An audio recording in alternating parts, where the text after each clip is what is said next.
اعوذ باللہ من الشیطان الرجیم بسم اللہ الرحمن الرحیم اللہم صلی علی محمد وعلی آل محمد کما صلیت علی ابراہیم وعلی آل ابراہیم انک حمید مجید اللہم بارک علی محمد وعلی آل محمد کما بارکت علی ابراہیم وعلی آل ابراہیم انک حمید مجید رب اشرح لی صدری ویسر لی امری واحلل عقدۃ من لسانی یفقہوا قولی ربنا زدنا علما یا مقلب القلوب ثبت قلبی علی دینک آمین۔ 10 عنوانات کے تحت اسلامی تعلیمات 28 ذی قعدہ۔ عنوان نمبر 1، اسلامی تاریخ حضرت امام شافعی رحمہ اللہ۔ حضرت امام محمد بن اویس شافعی اپنے وقت کے بے مثال عالم دین، ذہانت اور قوت حافظہ میں ممتاز اور حق کے راستے میں مصیبتیں برداشت کرنے والے تھے۔ ان کی پیدائش 150 ہجری میں ہوئی۔ پیدائش سے کچھ دن قبل ہی والد کا انتقال ہو چکا تھا۔ 2 سال کی عمر میں والدہ محترمہ کے ساتھ مکہ مکرمہ چلے آئے۔ 7 سال کی عمر میں ایک قرآن کریم حفظ کر لیا۔ پھر مکہ مکرمہ کے علماء کرام سے علم و حدیث اور علم فقہ حاصل کرنا شروع کیا۔ جب کسی عالم سے کوئی حدیث یا کوئی مسئلہ سنتے تو فوراً یاد کر لیتے تھے۔ بعد میں امام مالک رحمہ اللہ کی خدمت میں مدینہ منورہ چلے آئے اور ان سے 3 سال تک درس لیتے رہے۔ کم عمری میں ہی تمام علوم و فنون میں امامت کا درجہ حاصل کر لیا۔ سب سے پہلے انہوں نے ہی اصول فقہ میں الرسالہ نامی کتاب لکھا۔ کوئی مختلف علوم و فنون پر انہوں نے تقریباً 113 کتابیں تصنیف فرمائیں۔ ان کی مقبولیت و محبوبیت کا یہ عالم تھا کہ جب وہ عراق سے منتقل ہو کر مصر آئے تو شام، یمن، عراق اور دیگر اطراف سے علماء کی بڑی جماعت ان کی خدمت میں حاضر ہوتی اور استفادہ کرتی تھی۔ سلیمان بن ربیع کہتے ہیں کہ ایک روز میں نے شمار کیا تو امام شافعی کے دروازے پہ 900 سواریاں اہل علم کی موجود تھیں۔ مصر میں ہی 54 سال کی عمر میں 30 رجب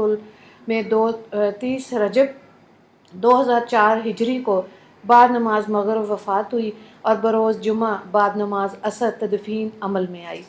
عنوان نمبر 2، حضور صلی اللہ علیہ وآلہ وسلم کا معجزہ، نبی صلی اللہ علیہ وآلہ وسلم کے پانی چھڑکنے کی برکت۔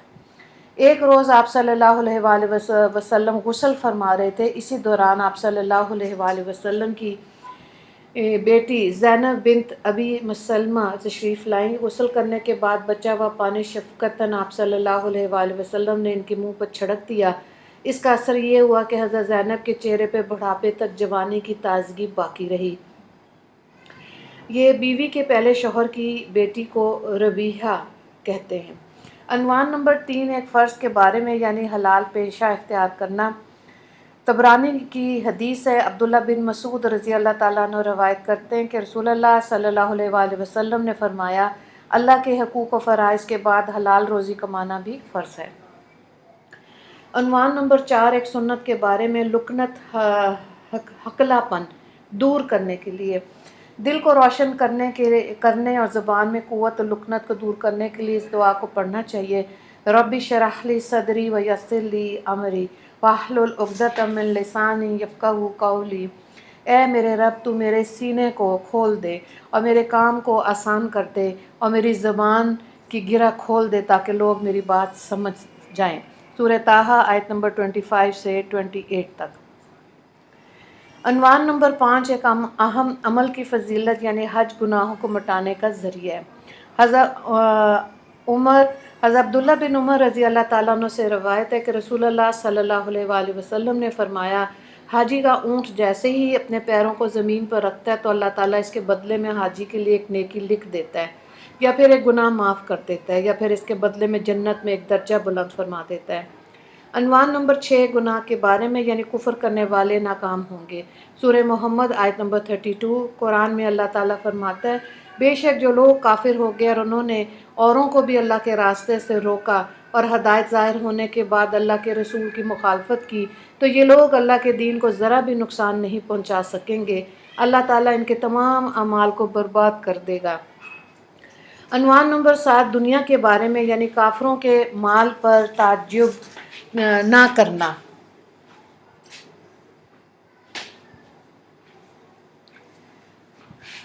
سورہ توبہ آیت نمبر 55۔ قرآن میں اللہ تعالیٰ فرماتا ہے، تم ان کافروں کے مال اور اولاد کے اولاد سے تعجب میں مت پڑنا، کیونکہ اللہ تعالیٰ دنیا ہی کی زندگی میں ان کافروں کو عذاب میں مبتلا کرنا چاہتا ہے، اور جب ان کی جان نکلے گی تو کفر کی حالت میں مریں گے۔